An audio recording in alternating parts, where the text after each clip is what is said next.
Olha, a frase que eu tenho mais dito a brincar e a sério é viver é sofrer. Ahm, Têm sido 15 anos cheíssimos e 15 anos que nos têm dado muitas alegrias, muitas dores de cabeça, mas o saldo normalmente é positivo, apesar de andarmos todos a dormir mal. Ahm, a estabilidade relativa que temos acaba por ser, não digo uma raridade, naturalmente não é raro, mas é obtido com luta, resistência, com muito trabalho. Temos trabalhado muito e eu tenho muito orgulho em sermos uma companhia de teatro. Ainda esta manhã tivemos num festival de música. Sermos uma companhia de teatro que, para além de trabalhar o normal repertório associado ao teatro, com peças, sejam elas de textos originais ou de outros autores contemporâneos ou clássicos, nós temos feito um trabalho muito relacionado com a música e um trabalho com íntima ligação com compositores, com maestros, com orquestras, com bandas. Um trabalho também muito íntimo com o Sérgio Delgado no que diz respeito à sonoplastia, onde a sonoplastia é uma plástica quase visual do espetáculo e que tem muito movimento na cena. Portanto, é um lado sonoro que nós fomos desenvolvendo e aplicando nos espetáculos, e essa relação com a música deixa-me mesmo feliz. E depois este género de dois polos que nós temos tido entre Lisboa e o Algarve, e estamos cada vez mais sólidos no Algarve. Neste momento nós temos mais sessões públicas, sejam elas de espetáculos, sejam de formações no Algarve, do que em Lisboa ou em qualquer outro sítio. E essa relação que nós temos estabelecido com a Câmara Municipal de Lolé e o Cineteatro Loutano ajudou-nos muito a essa tal estabilidade que falava, apesar de ser relativa.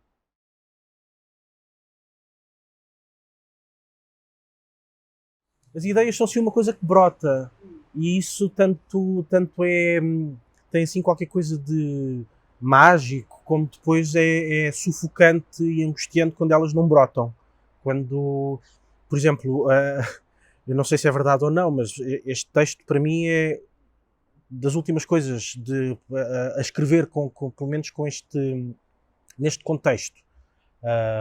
De haver uma peça que tem dia e hora marcados para estrear com 3, 4 anos de antecedência. Isto foi nós temos estas datas no São Luís desde 2019, 2020. E ainda sem haver o material, ou seja, o material do espetáculo, a primeira peça, que normalmente é o texto, no nosso caso, com o Filipe Raposo, as primeiras peças de trabalho são o texto e são a música. E essa questão da inspiração, de onde é que vêm as ideias, este mistério das ideias, qual é que é a fonte, o que é que origina este género de bola de neve, aquele ponto de partida é sempre um bocadinho angustiante. Depois há sempre uma zona de prazer que tem a ver com o facto de nós, às tantas, temos a tal ideia, ou a sequência de ideias, e há prazer associado a isso. E um certo espanto de, olha que engraçado, fiz uma coisa. Antes disto ser feito não havia. Penso muitas vezes sobre isso, sobre a música do Filipe, ou seja, se nós pensarmos, o Filipe tem uma resma de música escrita, é incrível. E se nós pensarmos, há 3 meses aquilo não existia. Acho bonita esta coisa da criação. A criação, às vezes fala-se do criador e da criação como qualquer coisa assim. Às vezes são palavras um bocadinho vaidosas, às vezes são ditas com uma certa vaidade, mas esta coisa de criar qualquer coisa que não existe, acho mesmo bonito. Acho que é das coisas mais bonitas na nossa profissão.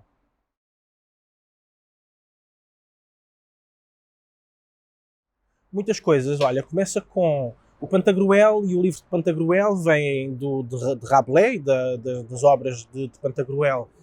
Vem das obras de Gargantua de Pantagruel, século XVI, se não me engano, e depois temos o famoso livro de cozinha, o livro de Pantagruel, de vários autores, que muita gente tem em casa, das mães, dos avós, etc. Portanto, estes são os pontos de partida. Aquilo que interessa em primeiro lugar, ou que interessou em primeiro lugar, foi a ideia de comida, de comer, daquele monstro do Pantagruel, o monstro que come tudo, incluindo pessoas, e a ideia do canibalismo.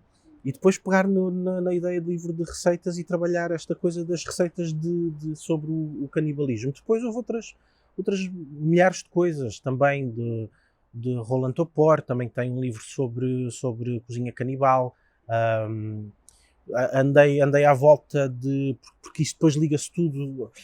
As perguntas que eu me fazia tinham muito a ver com moralidade, tinha muito a ver com o sentido de culpa ou não, também o sentido de isto depois mais à frente na narrativa, de que forma é que a vingança existe em nós, faz parte da nossa intuição ou é uma coisa muito pensada, e então aí já se torna mais maquiavélica. Portanto, eu andei também à volta de vários filósofos que falam sobre a culpa e sobre a vingança, e também à volta da psicopatia e a forma como ela às vezes existe no nosso dia-a-dia, quase no sentido da psicopatia pode ser educada e portanto há psicopatas disfarçados com os quais nós nos cruzamos todos os dias e que se manifesta de uma outra forma menos agressiva.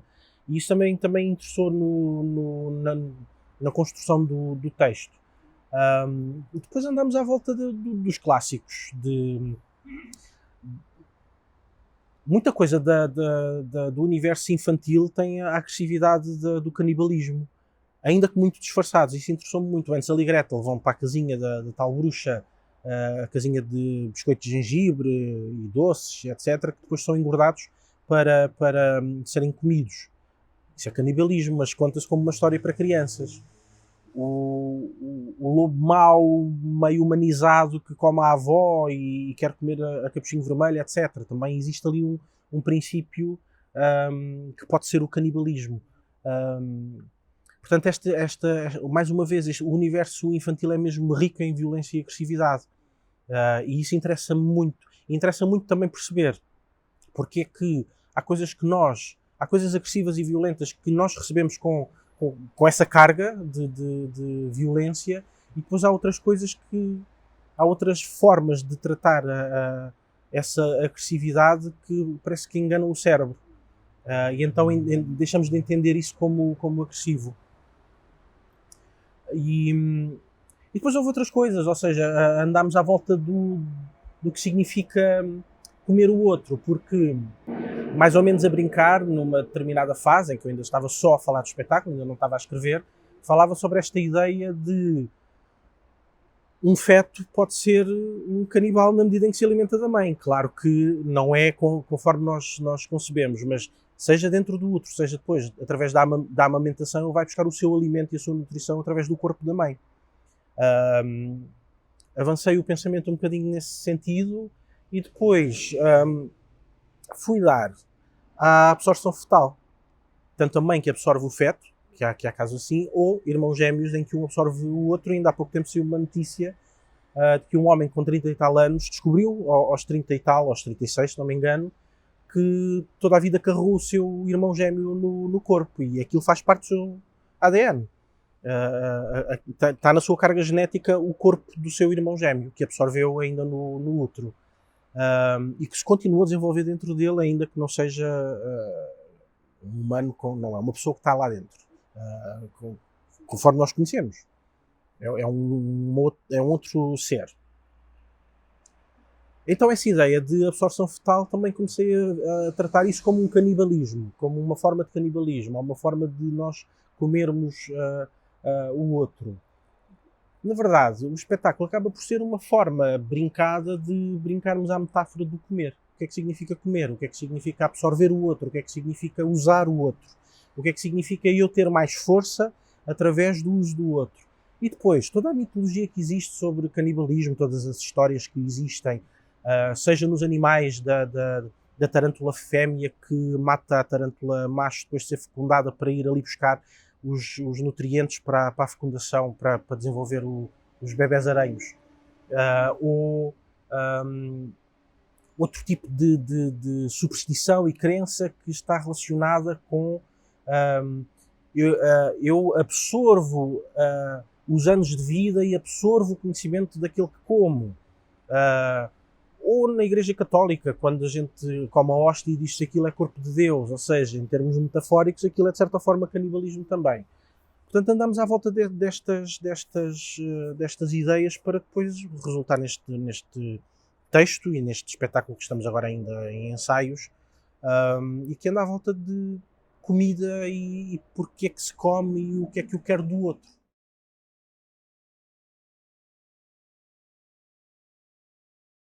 O Filipe Raposo e eu conhecemos-nos apresentados pela Aida Tavares em 2017, num projeto que fomos fazer em Paris, um pequeno espetáculo que eu fiz lá. O Filipe também fez um espetáculo lá com o Sérgio Godinho, e nós conhecemos-nos lá. E logo, menos de um ano depois, por sugestão da Aida, fizemos um primeiro projeto que foi o Banda Sonora, em que o Filipe compôs e depois da música estar feita, eu escrevi de acordo com aquilo que a música me sugeria. Percebemos rapidamente que gostávamos muito de trabalhar um com o outro. Eu gosto muito da música do Filipe, acho que ele também tem alguma simpatia pelas coisas que tem feito. Marcámos logo a Reconquista de Olivença, um projeto maior, também com uma orquestra em cena e uma presença importante da música. Mais tarde fizemos, um bocadinho desviado destes contextos, fizemos as Cortes de Júpiter, onde o Filipe compôs. As Cortes de Júpiter é um género de princípio da ópera portuguesa, em que, apesar de ser uma peça de teatro, mas tem muita música e tem também o uso da palavra cantada. O texto chegou-nos até hoje e a música uns fragmentos. A parte da música que não chegou até hoje foi composta pelo Filipe e eu ensinei, e nós transformámos aquilo que era uma peça de teatro, transformámos em ópera, e foi o primeiro espetáculo que acabou por inaugurar o laboratório de ópera portuguesa no CCB, e a seguir vamos fazer, depois do verão, vamos fazer o segundo. E agora avançamos para o Livro de Pantagruel. Trabalhar com música na cena é um privilégio gigantesco, e para já há uma zona de potência em que tanto o texto como a música podem servir-se um ao outro, e é quase como fatos por medida, ou seja, o texto adequa-se à música da mesma forma que a música se adequa ao texto, e existe um diálogo que pode ir muito mais longe do que se tivermos música gravada, por exemplo. Ou mesmo que seja música tocada ao vivo, é uma música que não foi composta para uma determinada cena. Porque a música existe de acordo com o texto, mas não só. Como há música que foi feita já depois do princípio dos ensaios, adequa-se também à voz do ator, à energia dos atores, àquilo que é criado no próprio espetáculo. E nós vamos ter em Lisboa, vamos ter a Orquestra Metropolitana de Lisboa, no São Luís, com o mestre Pedro Neves. Em Lolé vamos também levar uma orquestra, uma formação mais pequena, porque o palco tem outra dimensão. O nosso dispositivo cénico é um género de apartamentos de resto de chão, primeiro andar e segundo, onde a orquestra estará na vertical, não na forma mais tradicional. Vamos ver como é que resulta. Mas a orquestra tem uma presença sonora, mas também visual muito, muito forte, que é um paredão com aqueles 30 e tal músicos.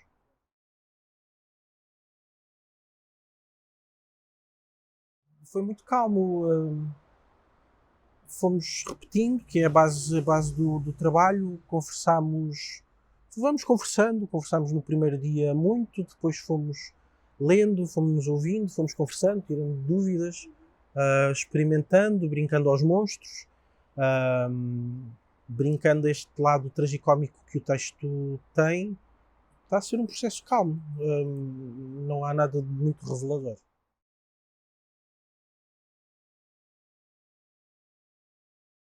Nas primeiras ideias, ou seja, eu comecei a pensar neste texto já há vários anos. As primeiras ideias são aquelas que ficam pelo caminho, ou seja, eu quando comecei a passar para Word as notas que tinha à mão, as notas que tinha no telemóvel, alguns e-mails que mandava para mim próprio, quando juntei tudo tinha 26, 36 páginas, uma coisa do género. Disso fiquei com 4 ou 5 páginas para mim, o resto foi para o lixo.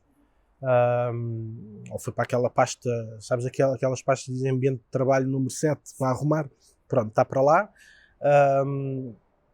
Mas há muitas coisas que se foram modificando, porque eu também fui mudando de ideias, fui me interessando por outras coisas.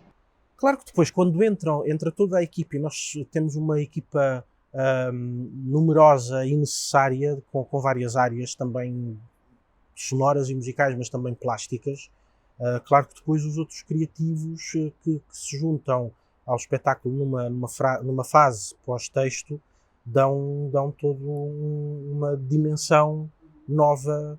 A plástica do cenário do Henrique Ralheta, com os vários elementos que estão no espaço, que entram, saem, vão desaparecendo, etc. Os figurinos da Mapril, que é um dos grandes amores da minha vida e é uma parceira muito emocionante para trabalhar, porque é uma das pessoas mais doidas que conheço e é desenfreada e eu admiro-a de forma muito, muito profunda. O trabalho de sonoplastia do Sérgio, todo o trabalho que é colocado. E claro, aquilo que os atores vão sugerindo. Ainda no outro dia estava a dar uma indicação ao Diogo Fernandes, que faz o Ansel, e uma coisa que eu tinha muita certeza sobre o texto que eu escrevi, ele disse: por acaso tinha pensado de outra maneira. E a ideia dele, mais fresca em relação ao texto, era muito melhor do que a minha. Portanto, todo o impulso do ator, todo o impulso criativo na cena faz o espetáculo crescer. Eu nunca faço muita questão de vir com ideias muito definidas, ou seja, eu faço pedidos concretos aos atores, que eles depois vão transformando, modelando, modificando ou trabalhando com a mesma base, mas depois construindo em cima, atribuindo mais pormenores, ou pontos de vista diferentes. E isso é um trabalho que me agrada. E acho que se calhar é isso que me agrada mais, não é necessariamente o que me agrada mais, é o que me dá mais prazer na encenação, que é mesmo um trabalho dividido, ou seja, eu estou a pensar com outras pessoas.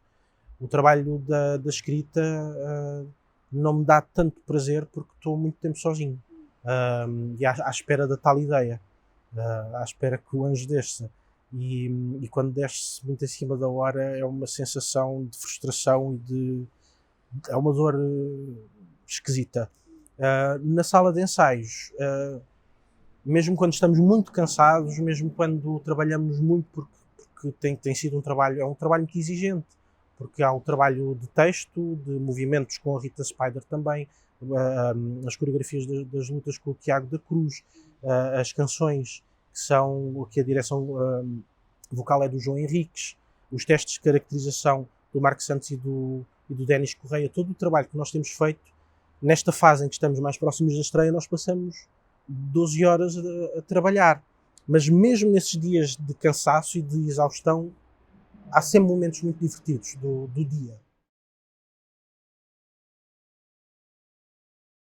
Eu acho que nós temos, neste momento, muitos artistas e acho que estamos a entrar naquela fase em que é difícil falar só de teatro, porque cada vez se está a misturar mais.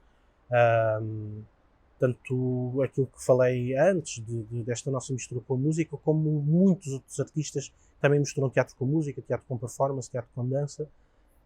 Se calhar daqui para a frente podemos falar sobre aquilo que se faz nos palcos, ou as artes performativas, ou o que for. Falar só de teatro é cada vez mais redutor. Acho que temos muita gente muito boa, francamente muito boa. Temos tido um conjunto de espetáculos, desde as pessoas mais novas às mais velhas, porque também às vezes houve-se muito a valorização das pessoas mais novas, e eu beneficiei disso, mas o desprezo que se atribui às vezes aos criadores, ou aos encenadores, ou aos coreógrafos mais velhos é uma coisa que não só me incomoda, mas não encontro vantagem nenhuma em deixar de ver, em deixar de os ouvir, em deixar de conversar com eles. Não vejo mesmo vantagem absolutamente nenhuma, pelo contrário. Quando eu falo da estabilidade relativa que referi no princípio, existe neste momento um género de unidecisão, não é muito partilhada com os artistas sobre o que diz respeito a muitas casas de teatro e, portanto, muitas casas de programação, onde as datas não são sequer negociadas, são impostas. Eu estou a generalizar, ou não estou a falar de todos, como é óbvio. E existe às vezes, uma facilidade na quebra dos compromissos. Nós começámos este projeto com mais 3 coprodutores do que temos agora. Curiosamente, os 3 coprodutores saíram todos quando o texto e a música já estavam a ser trabalhados, e entre 1 mês e 2 meses do primeiro dia de ensaios. É grave. É grave, porque temos a equipa convidada, temos compromissos também financeiros com as pessoas, temos compromissos de calendário e temos também uma expectativa. Ou seja, entristece-me o número de apresentações reduzidas que fazemos. Irmos mais 2 dias aqui, 3 dias acolá e 1 dia não sei onde, são mais 6 espetáculos que eu queria fazer.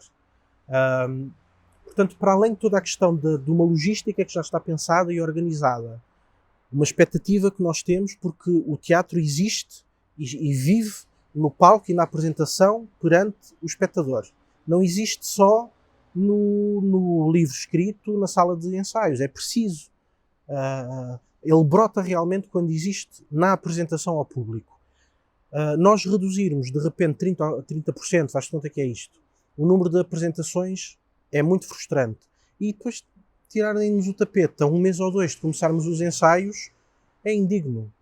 E é fácil de acontecer. Ainda no outro dia estava a falar com uma pessoa que parece que a noção de compromisso e até lealdade parece que é um género de fora de moda e que até fica mal falar. Fica mal evocar o compromisso que temos há meses, há anos. Parece que fica mal falar sobre isso. Não sei. Eu não estou a concluir o meu raciocínio, porque ainda precisava de mais tempo para pensar sobre isso.